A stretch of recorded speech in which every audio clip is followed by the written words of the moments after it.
नमस्कार। Mahatma Phule English school Deglur इस app में आप सभी का स्वागत है। मैं सुजीत मुकुटकर, हिंदी अध्यापक। आज हम क्रिया का यह दूसरा वीडियो देख रहे हैं। जो व्याकरण का घटक है, वाक्य के शब्द के भेद, इसमें से इसका चौथा प्रकार क्रिया। इसके पहले वीडियो में हमने देखा क्रिया की परिभाषा और कर्म के आधार पर क्रिया के भेद, सकर्मक क्रिया, अकर्मक क्रिया।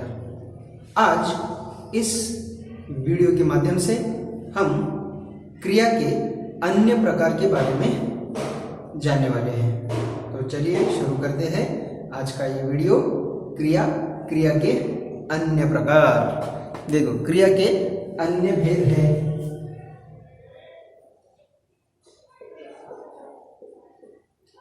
क्रिया के अन्य भेद है।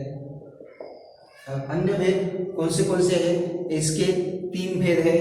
तीन भेदों में से एक एक अब हम यहाँ पर देखने वाले हैं। सबसे पहला है संयुक्त क्रिया।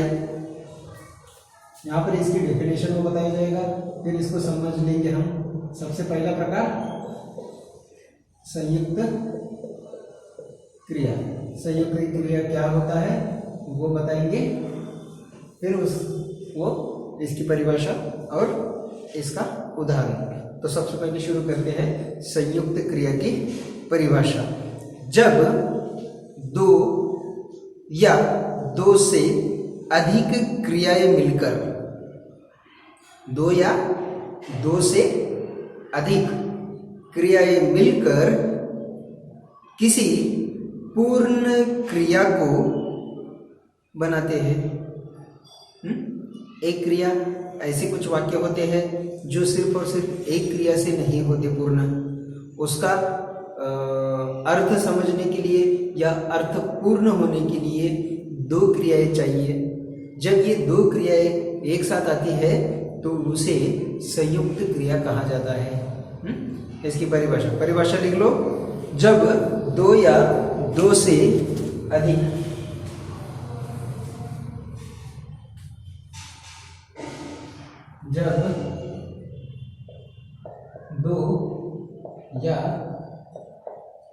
दो से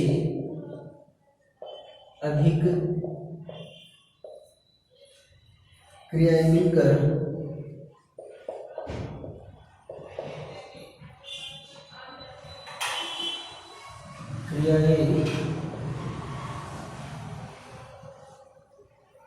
क्रियाएं मिलकर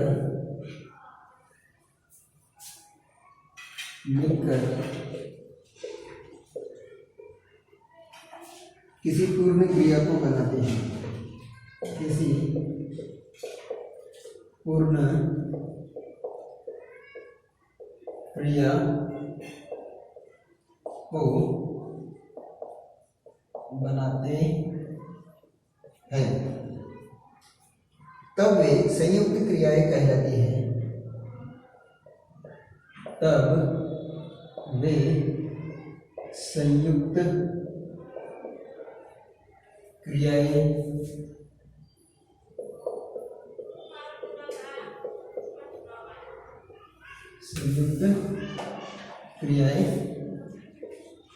कहलाती है।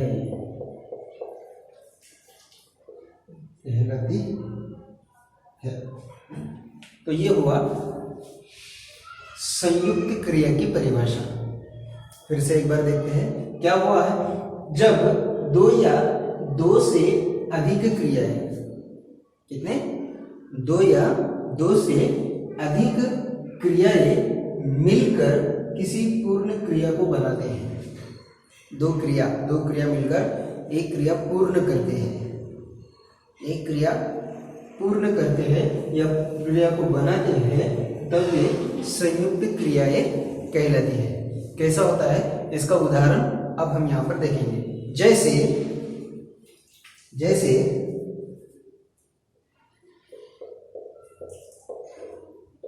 राम अब सो गया, ये एक वाक्य है। इस वाक्य में दो क्रियाएं मिलकर एक पूर्ण क्रिया बताया गया है। दो क्रिया, उसमें से कौन से हैं दो क्रियाएं? एक तो सोने की क्रिया, सो मतलब सोने की, गया मतलब जाने की, सो गया। अब ये दोनों से इस वाक्य का अर्थ पूर्ण होता है। अगर इसमें से एक कट करो और राम अब सो, उसके बाद दूसरा कुछ अर्थ निकलता है क्या उसका? नहीं। इसलिए क्रिया पूर्ण होने के लिए ये दोनों भी उतने ही महत्वपूर्ण है। इसलिए इनको क्या कहा जाता है? संयुक्त क्रिया। आ गया? तो ये हुआ संयुक्त क्रिया, उसकी परिभाषा, और ये उसका उदाहरण। जहां पर दो क्रियाएं मिलकर एक क्रिया पूर्ण बनाते हैं तो वो कहलाती है संयुक्त क्रिया। इसके बाद दूसरा प्रकार सहायक क्रिया।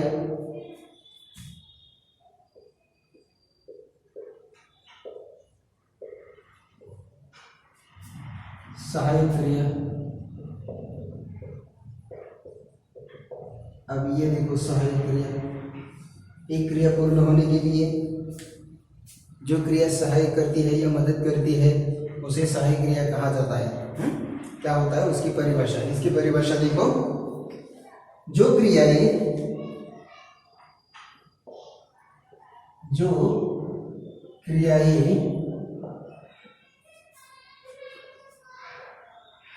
मुख्य क्रिया की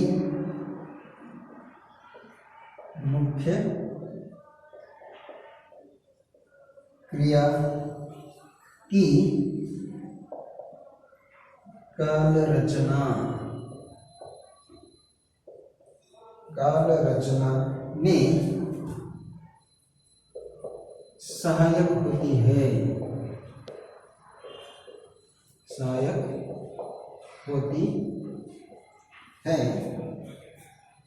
सहायक होती है, उन्हें सहायक क्रिया कहते हैं।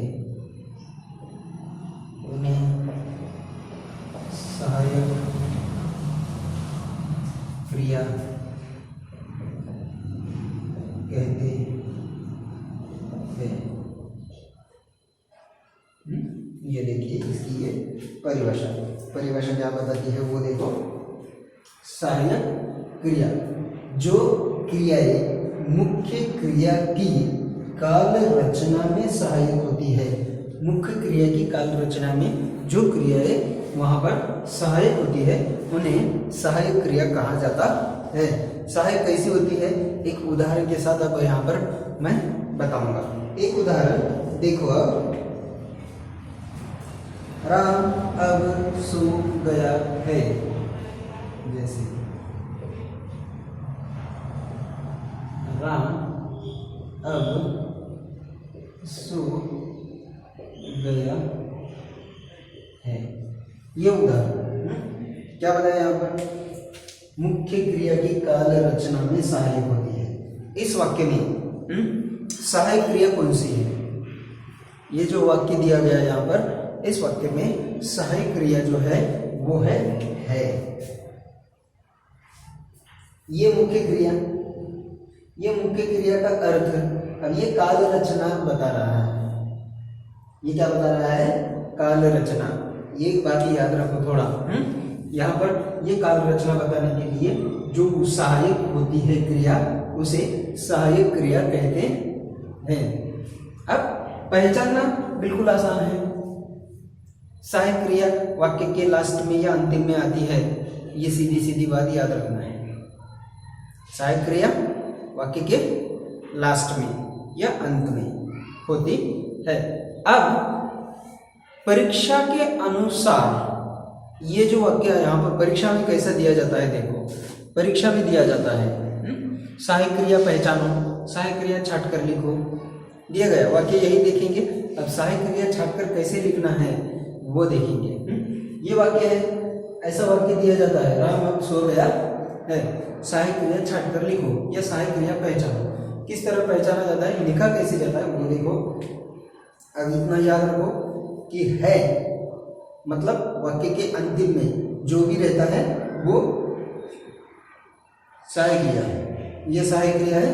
अब इसका उत्तर कैसे लिखा जाता है, इसका उत्तर लिखने के लिए है होना, इसकी है, इसका मूल रूप होना है। इसका मूल रूप क्या होता है, होना। वो मूल रूप हमें वहां पर लिखना है। जब परीक्षा में ऐसा प्रश्न पूछा जाता है तो सहायक क्रिया पहचानो है, सहायक क्रिया छाट कर लिखो, ऐसा जब बताया जाता है तो हमें ऐसा पूर्ण लिखना है। ये बातें हमें थोड़ी ध्यान में रखनी है, पहचानना आसान है और लिखना इस तरह। या और एक दिया जाता है कि सहायक क्रिया दी जाती है और उससे वाक्य बनाना होता है। उससे क्या करना है, वाक्य बनाना है। अब जब ये वाक्य बनाना रहता है तब जो शब्द दिया गया है उस शब्द को ध्यान में रखकर उसको मुख्य क्रिया में न लेते हुए उसे हमें सहायक क्रिया में लेना है। वाक्य बनाना ये एक प्रकार हुआ, ये एक प्रकार। अब वाक्य बनाने के लिए किस तरह बताते हैं वो भी यहाँ पर देता हूं।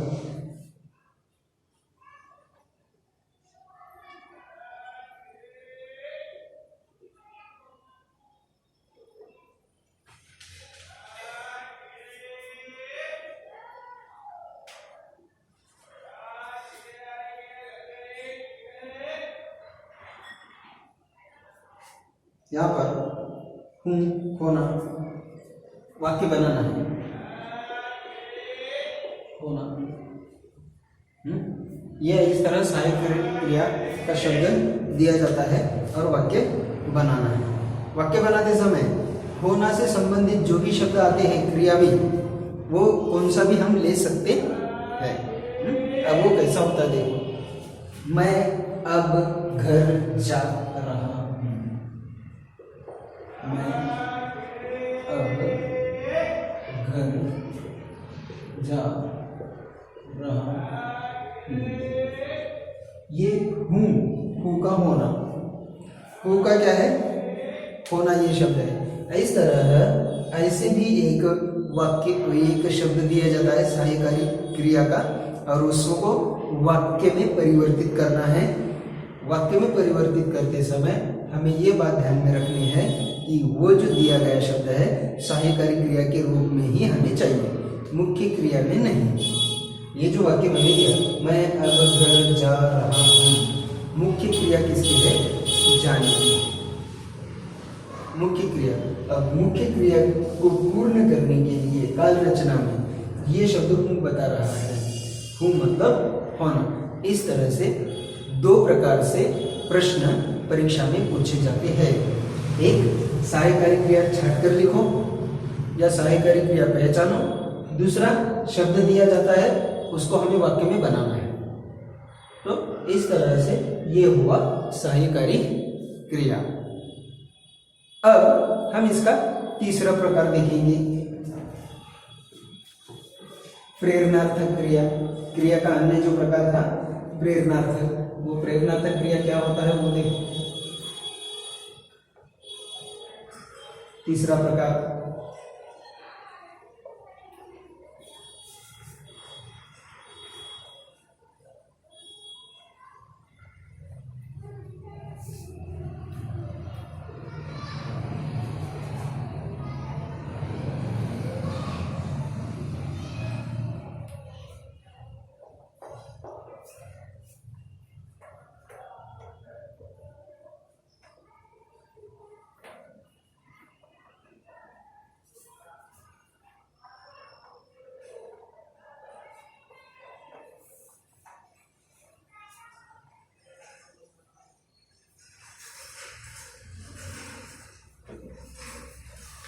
तीसरा जो प्रकार है प्रेरणार्थक क्रिया।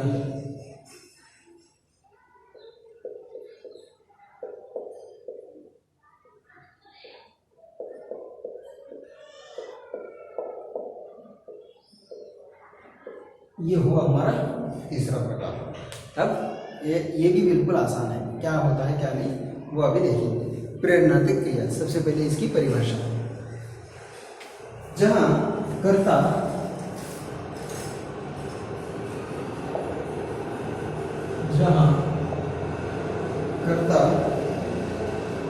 कार्य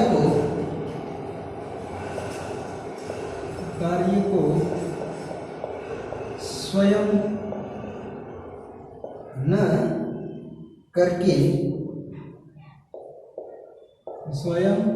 न करके किसी दूसरे से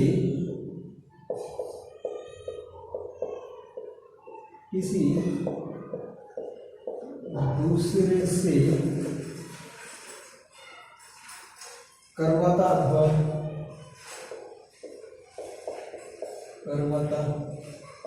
अथवा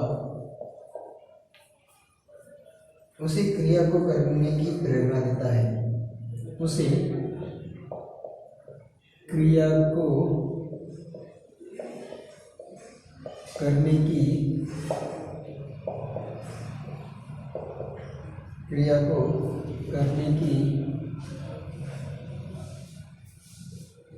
प्रेरणा देता है।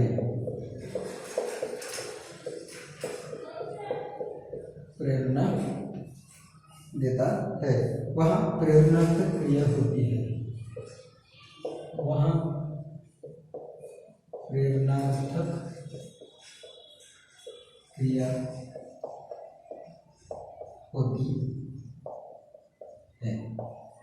देखो, खुद न कर या स्वयं न करके किसी दूसरे से करवाता है या उसे प्रेरणा देता है।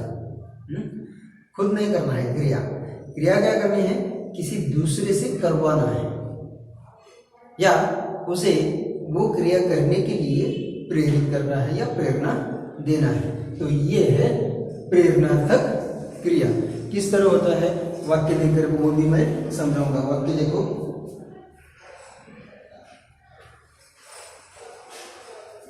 जैसे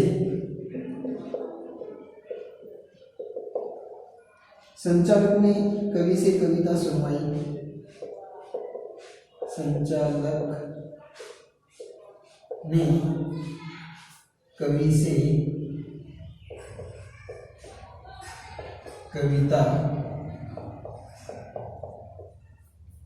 सुनवाई।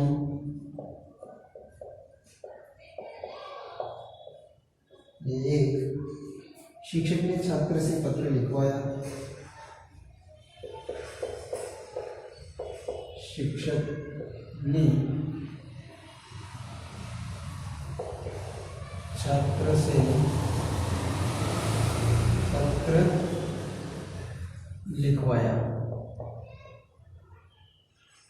ये जो दो वाक्य यहाँ पर दिए गए हैं, इन दो वाक्यों में दो वाक्य, यहाँ पर सुनवाई है, यहाँ पर लिखवाया है। ये दोनों वाक्य कर्ता ने स्वयं नहीं किए हुए हैं। स्वयं किए हुए हैं क्या? ये कर्ता है संचालक और ये शिक्षक। संचालक ने क्या किया? कवि से कविता सुनवाई, मतलब उसकी तरफ से काम कर लिया, उसकी तरफ से क्रिया कर ली। और यहाँ पर क्या हुआ? शिक्षक ने छात्र से पत्र लिखवाया। ये देखो, यहाँ पर शिक्षक ने क्या किया? छात्र को पत्र लिखने का काम पूर्ण कर दिया। तो ये होती है प्रेरणार्थक क्रिया। ये क्या है? प्रेरणार्थक क्रिया, जो क्या करते हैं? किसी और से प्रेरणा लेकर या खुद न कर किसी और को करवाना होता है। अब यहाँ पर इसके भी दो प्रकार हैं, प्रथम प्रेरणार्थक और द्वितीय प्रेरणार्थक। प्रथम प्रेरणार्थक और द्वितीय प्रेरणार्थक, ये क्या होता है? परीक्षा में किस तरह पूछा जाता है? मुख्य क्रिया, प्रथम प्रेरणार्थक क्रिया और द्वितीय प्रेरणार्थक क्रिया, इस रूप में ये दिया जाता है। मुख्य क्रिया, प्रथम प्रेरणार्थक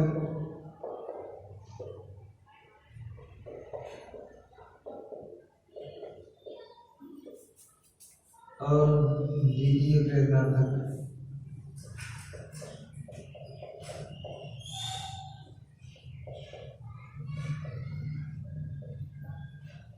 प्रथम प्रेरणार्थक और द्वितीय प्रेरणार्थक। हमें किस तरह लिखना है वो मैं यहाँ पर बताऊंगा। देखो क्या होता है, मुख्य क्रिया पढ़ना, एक उदाहरण के तौर पर ले लो, पढ़ना, ये हुआ मुख्य क्रिया। प्रथम प्रेरणार्थक पढ़ाना, द्वितीय प्रेरणार्थक पढ़वाना, पढ़ना, पढ़ाना, पढ़वाना, लिखना, लिखाना, लिखवाना, लिखना, लिखाना, लिखवाना। इस तरह से प्रथम प्रेरणार्थक और द्वितीय प्रेरणार्थक ये क्रिया के रूप हमें यहाँ पर लिखने होते हैं। ऐसे बहुत सारे हैं, भागना, भगाना, भगवाना, धोना, धुलाना, धुलवाना, खाना, खिलाना, खिलवाना। ऐसे ही बहुत सारे क्रिया के रूप प्रथम प्रेरणार्थक या द्वितीय प्रेरणार्थक के रूप में हम यहाँ पर ले सकते हैं। परीक्षा में इस तरह से ये एक मुख्य तख्ता के तौर पर दिया जाता है, ऐसा चार्ट बनाया जाता है। इसमें से एक, दो, कौन से भी दो दिए जाते हैं, दोनों में से एक क्रिया जिसका प्रथम प्रेरणार्थक और द्वितीय प्रेरणार्थक हमें लिखना है। और वो ऐसे लिखा जाता है, पढ़ना, पढ़ाना, पढ़वाना, लिखना, लिखाना, लिखवाना। इस तरह से क्रिया के रूप ये जो होते हैं, यहाँ पर हमारा ये घटक पूर्ण हुआ। धन्यवाद। घर पर रहे, सुरक्षित रहे।